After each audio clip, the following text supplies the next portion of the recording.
Pagi ni insya-Allah saya nak kongsikan dengan tuan-tuan semua amalan-amalan yang boleh ataupun amalan-amalan yang boleh membuatkan kita membina rumah ataupun syurga di dalam syurga.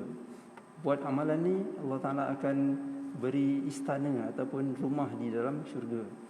Dekat dunia manusia bila dia ada rezeki lebih, dia suka beli rumah yang kedua untuk disewakan. Bila ada orang nak jual tanah lot, dia akan beli dengan kemampuannya. Dan yakinlah tuan-tuan, rumah yang tuan-tuan duduk dengan rumah yang tuan-tuan nak sewakan, tentulah rumah yang tuan-tuan duduk tu lebih lengkap kemudahannya berbanding rumah yang kita nak sewakan. Betul tak? Ke rumah sewa kita lebih mewah dan lebih selesa daripada rumah yang kita duduk? Tentu rumah yang kita duduk lebih selesa. Ada aircon. Rumah sewa memadailah dengan 3 bilik, 2 bilik air, selesai. Lalu kita pun memakan hasilnya setiap bulan dan seumpamanya.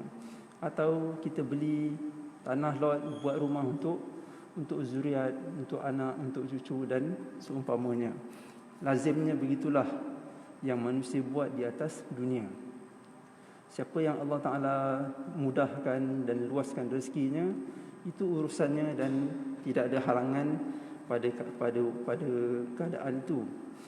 Tapi macam mana kita nak membanyakkan istana-istana di hari akhirat nanti ataupun di dalam syurga nanti, maka Allah Azza wa Jalla ataupun Nabi SAW memberikan beberapa petunjuk ataupun amalan-amalan yang kita semua mampu buat untuk kita membanyakkan istana di hari akhirat kelak. Sebelum tu saya suka kongsikan beberapa dalil tentang bagaimana keadaan manusia ataupun bagaimana ciri-ciri orang-orang yang beriman apabila mereka berada di dalam syurga kelak. Dalam hadis riwayat Muslim, Nabi SAW sebut, "Idza dakhala ahlul jannati al-jannata yunadi munadin."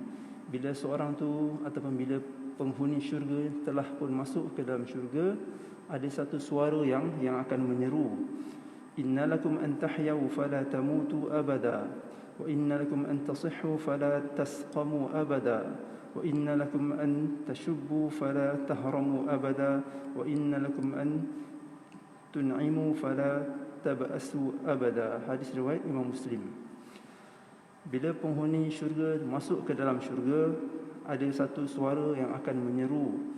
Lalu suara ni kata kepada seluruh penduduk syurga, sesungguhnya kamu akan hidup selama-lamanya dan kamu takkan ada mati dah selepas ini, dan kamu akan sihat selama-lamanya. Kamu tak akan sakit dah, tidak ada pening, tidak ada penat, tidak ada sesuatu yang meresahkan jiwa, semuanya bahagia sahaja. Kamu akan muda dan kamu takkan tua. Tidak ada warga emas, tidak ada kanak-kanak. Maksudnya penghuni syurga dia akan masuk dan dia akan sentiasa muda. Muda tu dalam hadis riwayat Imam Ahmad, muda tu antara sekitar usia 30 ke 33 tahun. 30 hinggalah 33 tahun. Kerana itulah kemuncak maksimum yang dipanggil seorang pemuda. Sebahagian yang disebut dalam hadis riwayat Bukhari dan Muslim, yang masuk ke dalam syurga ni terang benderang mereka punya wajah, kemudian tidak ada rasa nak buang air kecil atau nak buang air besar. Tak ada tengah-tengah menikmati kenikmatan, stop sekejap pergi ke tandas, tak. Semuanya kenikmatan yang berpanjangan. Tidak ada hingus yang meleleh, tidak ada air liur yang mengalir.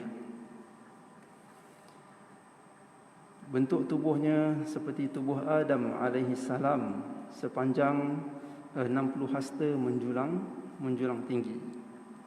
Manakala ciri-ciri syurga yang Allah Ta'ala nak berikan, syurga maksudnya taman. Allah Ta'ala kata, "Wasari'u ila maghfiratin min rabbikum wa jannatin 'arduha as-samawati wal ard uiddat lil muttaqin, dan bersegeralah kamu untuk mendapatkan keampunan Allah dan juga syurganya yang seluasnya ialah seluas langit-langit dan bumi yang telah disiapkan untuk orang-orang yang bertakwa. Rumah tuan-tuan kan, rumah tuan-tuan kan, sama ada di sini ke di tempat lain ke, 2 tingkat, dan dia dah membuatkan kita penat. Apatah lagi bila kita berusia lenguh dan seumpamanya, maka kita memilih untuk stay di bilik bawah, dah tak naik tangga. Tapi syurga yang Allah Ta'ala nak bagi, taman yang Allah Ta'ala nak bagi, seluas langit dan bumi untuk satu orang. Dan dia sesuatu yang tidak digambarkan, yang tidak tergambar luasnya. Tapi apakah kita akan penat? Manusia tidak akan penat. Dalam hadis riwayat Imam Tirmizi, Nabi SAW bersabda, "Laqitu Ibrahim lailata usriya bi." Aku telah dipertemukan dengan Nabi Ibrahim AS pada malam Isra' dan Mi'raj. Kata Nabi Ibrahim, "Ya Muhammad, aqri ummataka minni salam wa akhbirhum anna al-jannata tayyibatur rutbah, 'udbatul ma', wa annaha qi'an, wa anna ghirasaha subhanallahi walhamdulillah wa la ilaha illallah wallahu akbar." Hadis riwayat Tirmizi. Bila Nabi SAW bertemu dengan Nabi Ibrahim AS dalam semasa di perjalanan ke langit, Nabi Ibrahim berkata dekat Nabi Muhammad SAW, "Sampaikan salamku kepada umatmu. Sampaikan salamku kepada umatmu dan maklumkan kepada mereka, beritahu mereka bahawa syurga itu tayyibatut turbah, tanahnya amat baik. Udbatul ma', airnya wangi. Tanahnya baik, elok, wangi, airnya juga wangi. Wa annaha qi'an, dan juga tanahnya amat luas, dan tumbuh-tumbuhannya ialah zikir subhanallah walhamdulillah wa la ilaha illallah wallahu akbar." Tapi bukan di sana zikirnya, di dunia kita zikir, maka Allah Ta'ala akan tumbuhkan tumbuh-tumbuhan di sana. Macam mana untuk kita membina syurga, membina istana atau membina rumah-rumah di sana dengan amalan-amalan semasa kita di dunia? Yang pertama ialah membina masjid. Apabila ada iklan untuk membina masjid, sama ada di tempat kita, di kampung kita atau di tempat-tempat lain, iklan-iklan untuk membina masjid di luar negara, di tempat-tempat di negara-negara yang Islam amat minoriti, maka kita bolehlah menyumbang dan berlumba-lumba. Nabi SAW bersabda, "Man bana masjidan lillah, banallahu lahu fil jannati mithlahu." Hadis riwayat Imam Muslim. Sesiapa yang membina masjid untuk Allah, Allah Ta'ala akan membina untuknya juga sepertinya di syurga kelak. Kalau saiz tu kecil, bukanlah kecil tu Allah Ta'ala akan buat, tak. Tapi siapa yang mengeluarkan belanja untuk membina rumah Allah Ta'ala di dunia, Allah Ta'ala akan bina untuknya juga sebuah rumah di syurga. Jadi banyak mana tuan-tuan keluarkan ikut kemampuan masing-masing. Jadi benda tu takkannya Allah Ta'ala kerana kamu keluarkan sikit maka kecillah istana, tak kan? Asal kita keluar ikut kemampuan, maka Allah Ta'ala akan membinakan istana di syurga kelak. Dalam masih poin yang sama membina masjid, hadis yang kedua, Nabi SAW sebut, "Man bana masjidan lillah kamafhasi qatatin aw asghar, banallahu lahu baitan fil jannah." Hadis riwayat Ibnu Majah, hadis yang sahih. Sesiapa yang membina masjid untuk Allah Ta'ala, sekalipun ia sebesar tempat duduk kucing, tak ada muka, kalau kita sujud pun saiz tempat kita sujud tu lebih besar daripada tempat kucing duduk. Maksudnya di sini ialah sesiapa yang membina masjid, sekalipun belanjanya kecil, dia keluarkan belanja yang kecil, ataupun masjid tu sempit, sekadar muat untuk 2 orang, 3 orang saja yang solat, asalkan dia tempat khusus untuk solat, Allah Ta'ala akan membina untuknya rumah di syurga kelak. Jadi pertama sekali ialah membina masjid, sama ada besar ataupun kecil, sumbangan yang kita keluarkan, Allah Ta'ala takkan sia-siakan, dan Allah Ta'ala akan membinakan rumah ataupun syurga di hari akhirat kelak. Tetapi di sana ada satu ingatan dalam kita membina masjid. Nabi SAW ingatkan, la taqumu sa'atu hatta yatabaha an-nas fil masajid. Hadis riwayat Imam Ahmad, hadis yang sahih. Tidak akan berlaku kiamat hinggalah manusia berlumba-lumba mencantikkan masjid. Ada tile sampailah ke dinding, tile ujung tile, tak perlu pun. Kadang-kadang dah tak ada apa dah nak dibuat dekat masjid tu. Semua kecantikan ada, semua ruang dah ada aircon. Kan? Robohkan, buat lagi, robohkan, buat lagi.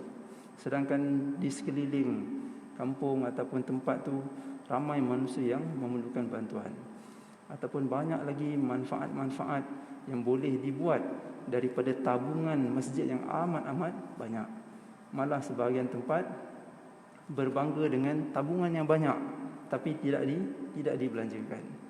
Jadi bukanlah masjid yang cantik itu akan mendekatkan kita dengan kiamat. So supaya kiamat tak berlaku, kita pun jangan belanjakan, bukan. Tetapi dia tetap, itu antara tanda-tanda yang Nabi SAW sebutkan. Macam juga antara tanda akhir zaman ialah bangunan-bangunan yang tinggi. Manusia dahulunya tidak ada apa-apa, pakaian yang tak lengkap, berkaki ayam, mengembala kambing, tetapi berlumba-lumba yatatawalun fil bunyan, berlumba-lumba membina bangunan-bangunan yang tinggi.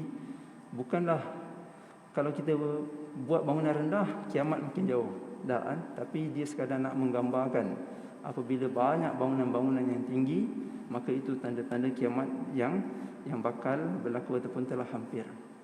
Jadi amalan pertama ialah sedekah untuk membina masjid. Yang kedua ialah membaca surah Al-Ikhlas sebanyak 10 kali. Simple. Membaca surah Al-Ikhlas, Qul huwallahu ahad, 10 kali. Nabi SAW bersabda, man qara'a Qul huwallahu ahad hatta yakhtimaha 10 marratin banallahu lahu qasran fil jannah. Hadis riwayat Imam Ahmad, hadis yang hasan. Siapa yang membaca Qul huwallahu ahad sampailah habis, sampai walam yakul lahu kufuwan ahad, semua orang mampu baca, semua orang boleh hafal, semua orang telah pun hafal. Siapa yang baca ni 10 kali, banallahu lahu qasran fil jannah, Allah membina untuknya istana di dalam syurga. Jadi sambil duduk ataupun kita peruntukkan masa 5-10 minit, berapa puluh kali kita boleh menghabiskan surah Al-Ikhlas. Yang ketiga ialah bersabar membaca inna lillahi wa inna ilaihi raji'un apabila menerima kematian anak. Bukan kematian orang lain, kematian anak. Seseorang yang diberitakan dengan berita musibah kematian anaknya, lalu dia bersabar membaca inna lillahi wa inna ilaihi raji'un dan redha dengan kematian anaknya itu, maka Allah Azza wa Jal akan memberikannya istana di dalam syurga. Nabi SAW dalam hadis riwayat Imam Tirmizi, baginda bersabda, idza mata waladul abdi qala Allah li malaikatihi qabattum walada abdi fayaqulun na'am fayaqulu qabattum thamarata fuadi fayaqulun na'am فيقول الله تعالى ماذا قال عبدي فيقولون حمدك واسترجع فيقول الله ابنوا لعبدي بيتا في الجنة وسموه بيت الحمد. Hadis riwayat Imam Tirmizi. Nabi SAW bersabda, apabila anak seorang di kalangan manusia meninggal, Allah Ta'ala akan bertanya kepada malaikat-malaikat. Kata Allah Ta'ala, qabattum walada abdi, wahai malaikat, kamu telah mencabut nyawa anak kepada hamba-Ku. Malaikat kata, betul wahai Allah Ta'ala. Allah Ta'ala bukannya tanya tu nakkan jawapan, tapi tanya tu untuk menunjukkan kemuliaannya.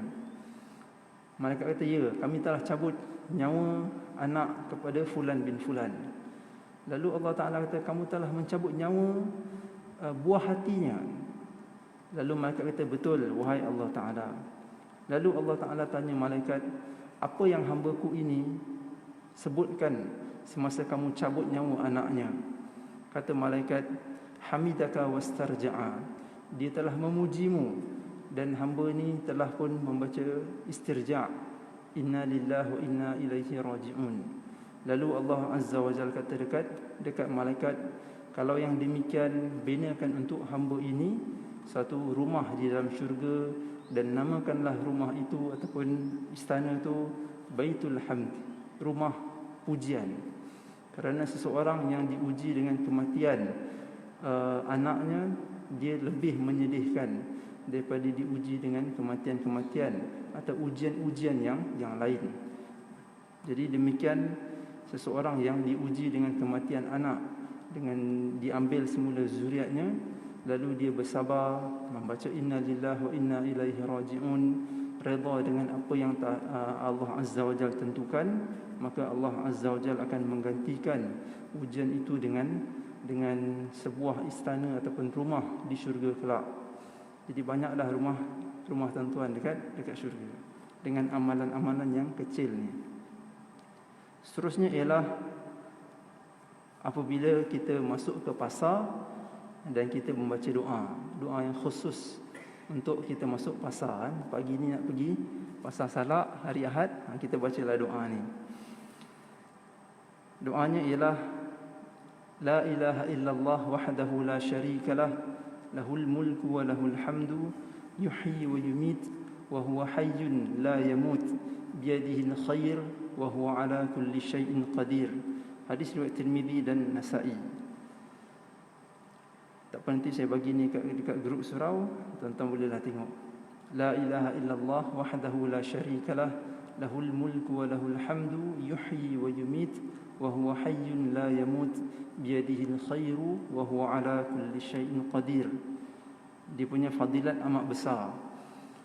Nabi SAW sebut, siapa yang masuk ke pasar, sama ada pasar tu pasar tani, tuan-tuan pergi kedai speak mat ke, kedai Aceh ke, apa saja tempat tuan-tuan nak membeli belah, sekalipun tempat tu kecil kedai runcit saja, bacalah doa ni.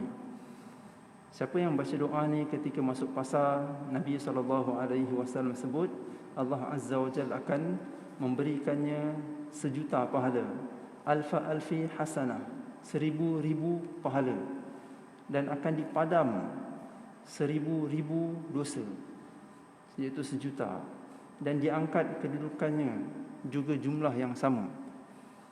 Kenapa begitu banyak? Sebab kita masuk pasar, baca doa yang simple ni, tapi sebegitu banyak dosa yang diampunkan dan sebegitu banyak pahala yang diberikan. Sebab lazimnya manusia bila masuk pasar, dia takkan ingat akhirat. Bila dia masuk pasar, bila dia masuk shopping mall, dia akan nampak dunia di depan dia. Dia akan nampak dunia di depan dia. Di sanalah ada tawar-menawar, tengok ini new arrival, ada barang baru sampai, yang ni design baru, yang tu, yang ni. Maka itu akan membuatkan manusia lupa kepada Allah Azza wa Jalla. Tetapi orang yang masuk ke pasar dan berzikir dengan zikir yang Nabi SAW ajarkan, dalam keadaan manusia sibuk dengan duniawi, tetapi dia boleh ingat Allah Azza wa Jalla, maka Allah Ta'ala memberikannya pahala yang banyak dan mengampunkan dosanya yang juga yang banyak. Seterusnya ialah merapatkan saf. Tapi dalam keadaan sekarang kita tak dapat implement. Walau bagaimanapun kita masih boleh meneruskan saf. Kerana Nabi SAW sebut, la takhtalifu fatakhtalifa qulubukum. Jangan kamu saling berselisih dekat saf. Ada yang terlajak ke depan, ada yang ke belakang daripada line. Fatakhtalifa qulubukum. Kalau begitulah keadaan saf manusia, maka hati manusia akan saling berselisih. Susah nak mencapai kata sepakat dalam meeting, dalam apa saja aktiviti-aktiviti yang nak dilakukan. Perbezaan pandangan masa meeting tu biasalah berlaku. Tetapi selepas meeting tu dia akan harmoni. Semuanya akan start dengan saf yang lurus. Poin yang kedua terakhir, iaitu menunaikan solat qabliyah dan ba'diyah sebanyak 12 rakaat dalam tempoh sehari. Nabi SAW sebut, "Ma min 'abdin muslim yusalli lillahi kulla yawmin 12 rak'atan tatawwu'an ghayra fariidatin illa banallahu lahu baitan fil jannah aw illa bunya lahu baitun fil jannah." Hadis riwayat Imam Muslim. 12 rakaat ini, 12 rakaat qabliyah dan ba'diyah ini ialah 2 rakaat qabliyah subuh tadi. Kemudian 4 rakaat sebelum zuhur. 4 rakaat sebelum zuhur yang dilakukan 2 rakaat, iaitu 4 rakaat dengan 2 salam. Kemudian 2 rakaat selepas zuhur, dah 8. 2 rakaat selepas maghrib dan 2 rakaat selepas isyak. Saya ulang, 2 rakaat qabliyah subuh, 4 rakaat qabliyah zuhur, 2 rakaat ba'diyah zuhur, 2 rakaat ba'diyah maghrib selepas maghrib, dan 2 rakaat selepas isyak. Cukup ni 12 rakaat sehari, siap dah istana tuan-tuan dekat syurga nanti. Tinggal nak masuk aja kan. Dan last sekali ialah apabila seseorang tu meninggalkan perdebatan, sekalipun dia di pihak yang benar, tapi dia tak nak teruskan berdebat, sebab dia tahu kalau dia teruskan berdebat tak ada apa-apa manfaat pun kan. Yang kalah ni tetap nak juga menang, tapi tak ada apa-apa manfaat duniawi pun, melainkan perdebatan dekat mahkamah, perdebatan yang melibatkan akidah contohnya, maka yang itu perlu ditegakkan. Dalam hadis riwayat Abu Dawud, Nabi SAW sebut, "Ana za'imun bi baitin fi rabadil jannah liman taraka al-mira' wa in kana muhiqqan, wa bi baitin fi wasatil jannah liman taraka al-kadhib wa in kana mazihan, wa bi baitin fi a'la al-jannah liman hassana khuluquhu." Hadis riwayat Abu Daud, hadis yang hasan. Nabi SAW sebut, "Aku menjamin orang yang buat benda-benda begini, dia akan dapat syurga." Pertama ialah aku menjamin istana di bahagian bawah syurga untuk orang yang meninggalkan perdebatan. Dia tinggalkan perdebatan, dia akan dapat syurga di bahagian bawah. Sekalipun dia memang kalau dia teruskan berdebat, dia boleh menang. Debat ni bukan pertandingan debat, tapi perdebatan yang dia boleh menang, dia ada fakta, tetapi dia tak nak teruskan. Kemungkinan yang akan kalah ni memang takkan nak mengaku kalah, ataupun kalau dia menang pun tak ada apa-apa kebaikan untuk diri dia. Dan kalau dia menang sekalipun, yang kalah ni mungkin boleh memudaratkan dia, maka dia tinggalkan. Dan aku akan menjamin istana di tengah-tengah syurga bagi untuk meninggalkan cakap bohong,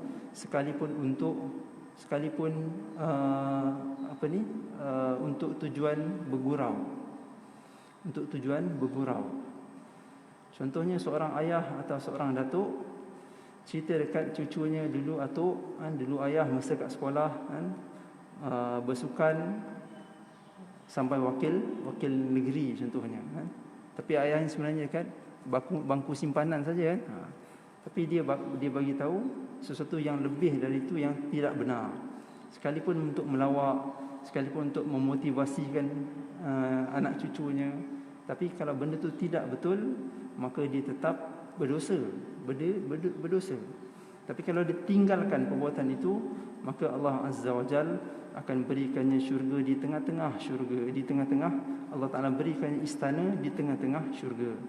Dan Nabi SAW sebut, aku akan menjamin istana untuk seseorang yang berada di paling atas syurga ialah liman hassana khuluqahu, untuk orang yang memperbaiki dan memperilokkan akhlaknya. Jadi orang yang memperilokkan akhlak, untuk dia syurga ataupun untuk dia istana di bahagian syurga yang paling atas. Jadi mudah-mudahan apa yang saya kongsikan pada pagi ini, Allah Azza wa Jalla memberikan kekuatan, petunjuk dan taufik kepada kita semua untuk kita amalkan, dan mudah-mudahan dengan keikhlasan dalam kita beramal, selari dengan petunjuk Nabi SAW, Allah Azza wa Jalla mengurniakan kita rumah atau membanyakkan istana-istana kita di hari akhirat kelak. Apa yang baik itu dari Allah Azza wa Jalla, dan yang kurang tu adalah dari kelemahan diri saya sendiri. Saya mohon kemaafan. Aqulu qawli hadza wa astaghfirullah li wa lakum. Wassalamualaikum warahmatullahi wabarakatuh. Subhanakallahumma wa bihamdika asyhadu